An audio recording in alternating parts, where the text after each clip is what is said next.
15तम रामधुन cup football tournament महासमर उद्घाटित हो जाइछि। सुवर्णपुर जिलापाल अन्य दास आईएससी मुख्य अतिथि भाव जोगदे टूर्नामेंट को उद्घाटन करथिबा बेले सुवर्णपुर एसपीएस प्रताप श्रीमल सम्मानित अतिथि भाव जोगदे आयोजक और खेलाड़ी को उत्साहित करी एभली सुंदर खेल पड़िया ओडिशा रे कुचित बोली आयोजकों को प्रशंसा करथिले एवं खेल को उपभोग करथिले। अन्यतम अतिथि भाव पौर अध्यक्ष तामसी तामस्मिक नायक, सोनपुर सेल टैक्स ऑफिसर विकास महांती समस्त टीम प्रयोजक जोग देइथिले। भुवनेश्वर किशोर क्लब को 3-2 रे परास्त करी बरगढ़ यूनाइटेड दल उद्घाटित मैच विजयी होइतिबा बेले मैन ऑफ द मैच भाबरे बरगढ़ दलर अंकित बेहेरा को अतिथि द्वारा पुरस्कृत करा।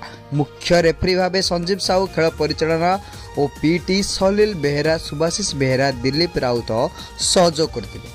प्रभुदास खेलर धारा विवरणी प्रदान करथिबा बेले क्लबर उपदेष्टा चित्तरंजन तरसिया सभा संयोजना करथिले। मीडिया संयोजक मनोरंजन त्रिपाठी अतिथि स्वागत करथिबा बेले विकास पंडा, सोमनाथ मिश्र, रंजू साहू, राजीव साहू, बुबुना नायक, परेन्द्र नायक, पद्मनाभ पाढ़ी, चंदन बेहेरा, जिल्लू साहू, लिपुन नायक, चाहत मोहम्मद, शिवासांड, गुरुदलई, रवि गुरु प्रमुख समस्त सदस्य सहयोग करथिले।